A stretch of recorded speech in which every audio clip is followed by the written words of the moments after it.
بسم الله والصلاة والسلام على رسول الله وعلى آله وصحبه أجمعين أما بعد. So today, inshallah, we're going to be doing a part of our Islamic Essentials course. We're on chapter 23 from Islamic Essentials book 1, and we're doing the funeral prayer, Janaazah. So in this lesson, if you want to open the book as well, you can open on page 117. It's good to have the book open and also to take notes, because not everything is the book, like I always say. We're going to look at how to pray the funeral prayer. So what is the funeral prayer and how do you pray it? And also we're going to look at the ruling of the funeral prayer, and also how to wash the deceased person, the person who's passed away, how to wash the person. I'm not going to go into detail. There's videos, inshallah, you can watch, but generally to know what is involved, inshallah. And also what is the supplication for the funeral prayer, which also includes some of the rulings of the grave, the specifications of the grave, the burial process, how it's done Islamically.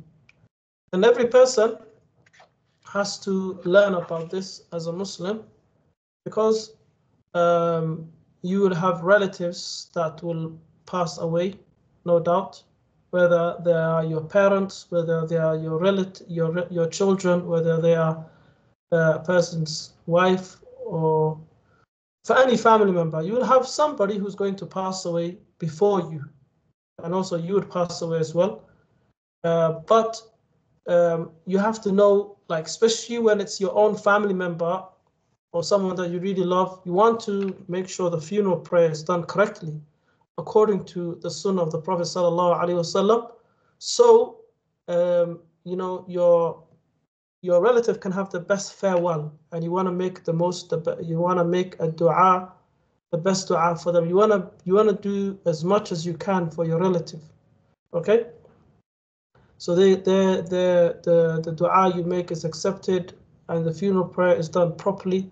This is why it's important for the person to learn beforehand, to have an idea, because at that moment, it's obviously that's when you should be learning. You should know, but if you know beforehand, then you can focus more on actually, within that emotional state, you can focus more on doing things diligently, doing it properly. So if we look at the ahadith, there are many ahadith which talk about the funeral prayer, and there's du'as that you should memorize as well. This is probably very important. So the book starts with the du'a, and it starts with the clothing. But let's first of all talk about the ruling of the funeral prayer. The funeral prayer, it's a duty upon the Muslims to make sure the Muslim is buried, the Muslim person is buried, and he's shrouded, and all the duties of the burial is done. It's a duty of the Muslims in general as a fard kifaya, okay? But obviously people who are the closest will be wanting to do that. Your relative passed away, you want to be the one who takes responsibility for your brother's funeral, for your mother's funeral, for your father's funeral. So the family, as a part of their connection with this person, they're going to take responsibility of that anyway. But let's say if there's nobody that knows the person within the community, they know that he's a Muslim, or let's say he's a revert, or someone who was traveling, and it's not possible to, let's say, find his family members, and it's not a murder or anything like that, then it becomes a duty for people, although they shouldn't bury the person until the family members are informed. With nowadays, there's fridges, or there's a way to keep the body cool so it doesn't decompose. But beforehand, they would have to bury the person, okay? Because the body will decompose, and so if the person dies naturally, they have to bury that person. So it becomes a duty of the Muslims. If a person invites you to a funeral, or not even that, if your brother in Islam passes away, you should go to his funeral. It's one of the rights he has upon you, your brother in Islam. It could be a friend, it could be. So that's the right they have upon you. The Prophet ﷺ said there's 6 rights of a Muslim upon a non-Muslim. Okay? And then one of them is وَإِذَا مَاتَ اتبع جنازته أو كما قال صلى الله عليه وسلم. So when the person dies, you go to his funeral, you follow his funeral, you go to his burial. Okay, if you want, let's look at if you go look at page 119 where it says the funeral. Generally speaking, we know that death is something that is going to happen to everybody. كل نفس ذائقة الموت. Everybody will die. And the Prophet ﷺ also said, أكثروا من ذكر هادم اللذات. أكثروا من ذكر هادم اللذات. Increase your remembrance of, or remember frequently the one that destroys the pleasures, which is death. Okay, so we shouldn't be afraid to talk about death. A person should not be afraid to mention, to tell people, family members, this is how I want to be buried. Some people, even in foreign countries like in Sweden or Canada or Denmark, they know the funeral or the burial is expensive, so they even buy their graves. They buy their graves beforehand. So a person should not be afraid. He should be prepared. He knows he's going to die one day or another. And talking about it helps to soften the heart. So first of all, how do you, there are 4 things which are compulsory for the person to do for the deceased person. Okay, the first one is to wash the person. When the person dies, or even before that, to condole the person, or to show your grief. You say inna lillahi wa inna ilayhi raji'un. To him we belong and to him we will return. Okay, and there's many du'as you can say to the person as well, to show that you're sharing this grief with the person and you're making du'a for the person. So there's many du'as. You say غفر الله لميتك.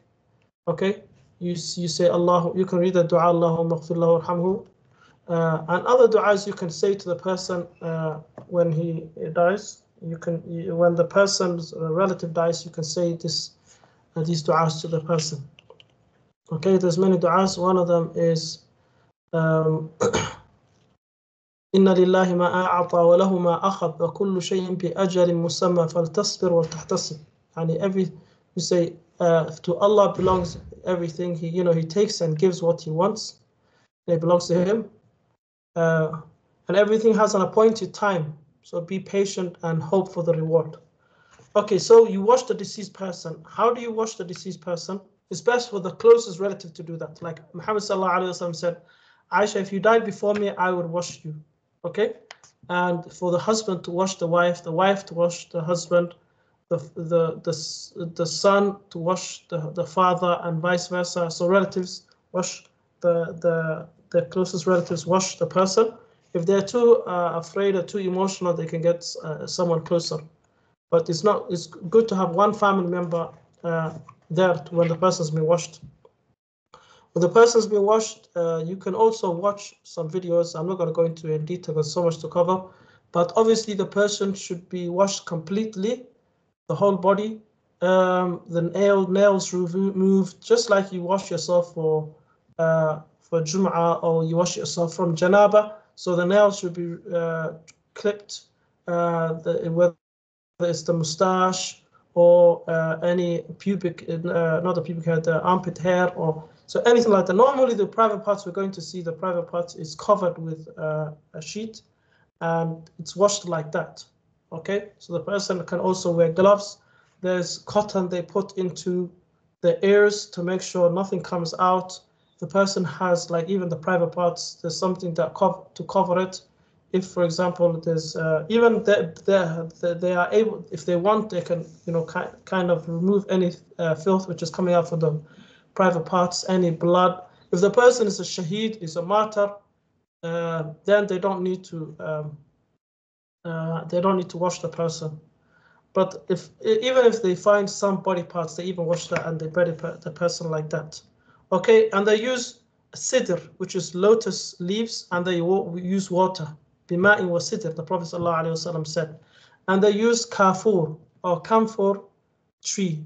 So I looked at one of the benefits of this is because it's like it's toxic to the insects. It's toxic to the insects, probably when the body is put into the grave. At least for a while, it'll keep these insects away. And also, I'm going to show you how the grave should be dug as well. But before that, we get to the shrouding. As for the shrouding, there's 3 sheets for the man. Okay, lower garment, upper garment, and one that goes all around the body. As for the woman, she gets 5. Okay, she gets 5, which includes her khimar as well. So she has these 5 sheets. I'm not going to go into detail on everything. You will learn about it, inshallah, and search for it yourself. Also, when they can use also the perfume and make the body smell nice. And also when they're washing the private parts, they cover it with something. They wear gloves. They're not physically touching the private parts. Okay. Only a husband and a wife, obviously, that is also allowed to see the private parts or touch the private parts, so then it's not a problem. But for other family members, this is how they wash the deceased person. Are you guys with me? Yeah, just type yes, inshallah.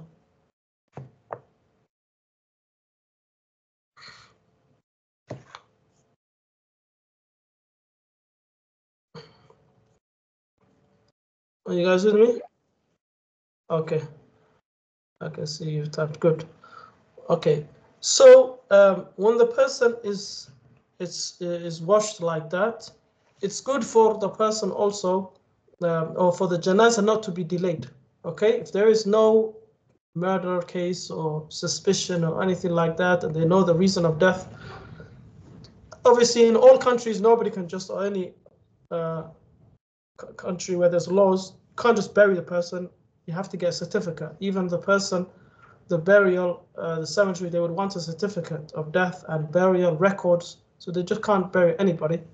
So that was all these are done. Sometimes also, does the person have to be buried? If you're in a non-Muslim country, it's the Muslim graveyard and the non-Muslim graveyard, if they're together, as long as the Muslims are on one side and the non-Muslims are on the other side, it's fine. There's no reason to go further and spend more money to take a person to take him to a Muslim country, take the dead body to a Muslim country, unless the family member is there, or for the person to be buried, like in UK, there's special graveyards for Muslims, but you have to spend a lot of money with all this burden. Muhammad sallallahu alaihi wasallam didn't like extravagance. He didn't like extravagance in the burial, okay? In the burial, which includes even the shrouds that are used. It should be simple. If you see even the Arab kings, how they were buried, and even recently, simple graves, because what's going to happen? It's just waste of money. And also, we're going to look at, people should try to minimize the costs and not burden the family members with buying, the memorial stones and, putting so much money into the coffin and all of that. Just necessarily what is needed to meet the requirements and the law. Okay, so Islamically, the person is shrouded with sheets. Okay, and you don't need to have a coffin in a Muslim country. But if the law, like in UK, they force you, so you have to have a coffin. Okay, looking at, I'm just going to share my screen to show you for the salah, how the salah is done. And so in the salah, as you can see here, I'm sharing my screen, the imam, the place that the imam stands for the janazah, for the man, he stands near the head. For the woman, he stands near her, like the waist, okay, in the middle. This is how the janazah is done for male and female, so you have to know if it's male or female. And also, if I show you the grave. This is how the grave is done. It should be, as we're going to see in our book, it should be the height of a man, about, let's say, with his hands up high, with his fingers open. So about, you can say, I would say at least 2.5 meters, 2.5 meters deep. And then it's not like you just place the body in the middle. That's shaq, it's called shaq in Arabic. That's how they do it in Europe. But in Muslim countries, it just shows you Islam is so economical that we don't even need a coffin, because the ground is dug in a way like the body is protected. So when it's dug deep, the body doesn't go in the middle. There's going to be a side of an opening, and it's called a laht. And that opening, the body is placed in that part, and the head, the face is going to be facing the qibla. Okay, it's going to be facing the qibla, and then that hole or the gap, the opening, is going to be closed with these bricks, and they can even use cement as well.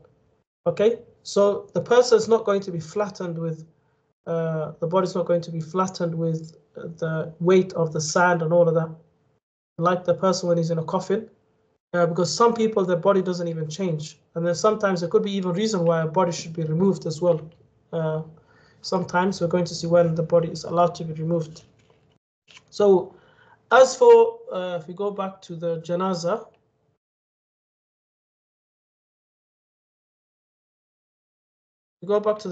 prayer, there's seven integrals, or things which should be in the prayer, which is first the intention. You know that you're praying a janazah prayer, okay, and it's not a sunnah prayer, it's a janazah prayer. You have the intention. It's 4 takbirs, so it's Allahu Akbar.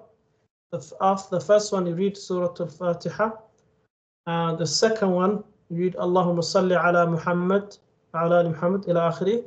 And then the third one, after Allahu Akbar, the third one, you make dua for the deceased. The dua is at the beginning of the book, which is Allahumma ighfir lahu warhamhu wa'afihi wa'fu anhu wakrim nuzulahu wasi' mudkhalahu waghsilhu bil ma'i wal thalj wal barad ونقه من الخطايا كما ينقى الثوب الأبيض من الدنس وأبدله دارا خيرا من داره وأهلا خيرا من أهله وزوجا خيرا من زوجه وأدخله الجنة وأعذه من عذاب القبر أو من عذاب النار.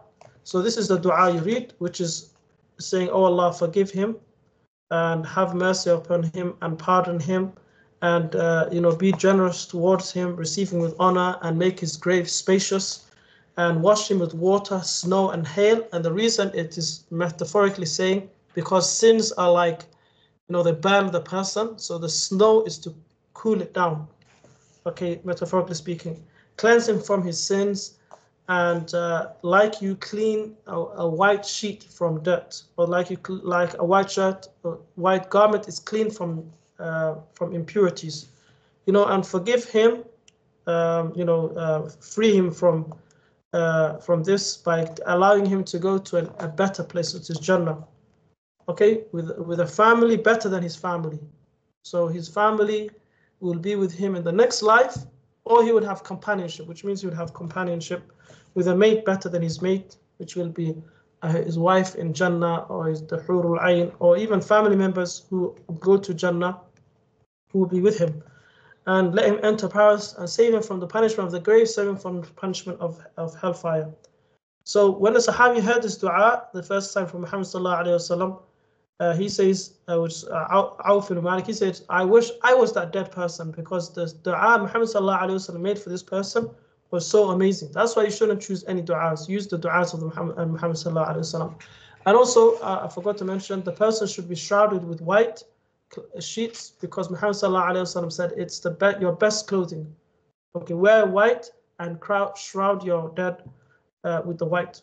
So as you can see here, the rukun or the arkan of the janazah is the intention, the 4 takbirs. After the 4th takbir, the person says assalamu alaikum wa rahmatullah, assalamu alaikum wa rahmatullah. According to Madhab Shafi'i, is 2 sides. And also you should stand, you should read Surah Al-Fatiha, Salah ala Nabi sallallahu alayhi wa sallam, and the dua after the 3rd takbir, and making salam. So if the person the reason why the grave is dug deep is so the body's not exposed. Let's say if there's a flood, it's not exposed easily.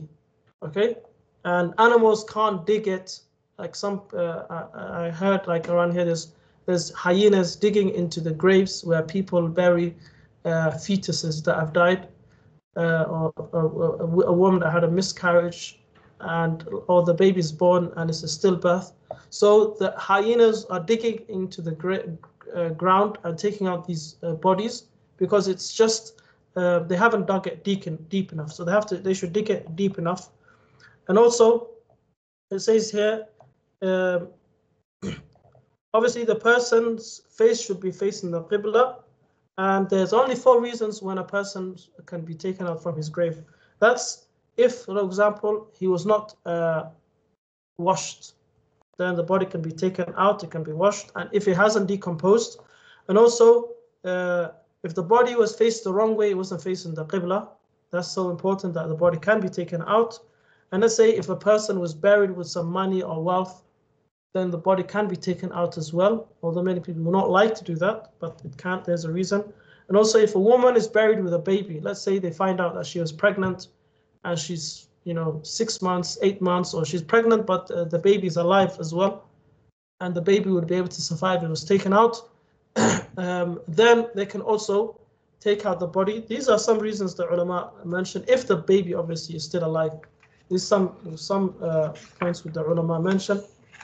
Generally speaking, for the janazah, there shouldn't be any wailing or screaming. A person can cry, okay? As the Prophet ﷺ said, Inna al-ayna la tadma' wa inna al-qalba la yahsan wa inna ala faraqika la mahzunun ya Ibrahim. When his son died, he said the eyes would cry and the hearts would, feel sorrow and sadness. And we are sad to see you go, Ibrahim. So a person can feel the sadness in his heart, he can cry, but he shouldn't scream and shout and tear his clothes. Some people, they hide women that wail and scream, cry. In some cultures, they do that. Still till today. Women are allowed to visit the graves as well, according to the Prophet ﷺ. So it's some hadith say, "La'ana Allahu zairat al-qubur," the women who frequently go, women who are frequently going and they're not happy with the qadr. So a woman should accept it. The Prophet ﷺ prohibited the women, but there's other ahadith which show that it is permitted. It's good for her not to go during the burial because it's too emotional, but she can visit the grave later on while accepting the qadr. Also, Muhammad ﷺ, at the beginning, he prohibited people to go to the graves, to visit the graves, because he was preventing them from committing shirk. Okay, but later on he said, "Ala fazuruha," visit it because it will remind you of the akhirah. So you can visit your graves. You can make dua for your parents or any relative that's passed away from anywhere. But it is good to go to their graves as well and make dua for them, not to them, but for them. So you are making dua for them. And also, when you go to the graveyard, there is a dua. You say, Assalamu alaikum ya ahl al-diyar min al-muslimin wal-mu'minin. Yaghfirullahu lana wa lakum. Antum al-lahiqun wa nahnu antum al-sabiqun wa nahnu al-lahiqun. Inshallah. Oh, there's many du'as like that. You will find them, inshallah. That you say, Assalamu alaikum, or people, or Muslims and mu'minin believers. You went before us, we're coming after you, inshallah, and also may Allah forgive you and forgive us. So generally speaking, this is very important. You also search for the rulings regarding the funeral.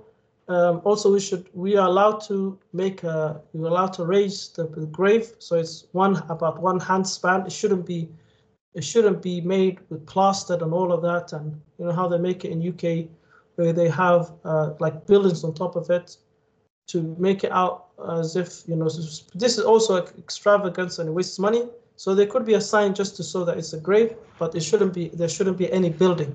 It can have something to recognize it. Wallahu a'lam. Is there any questions on the on the funeral.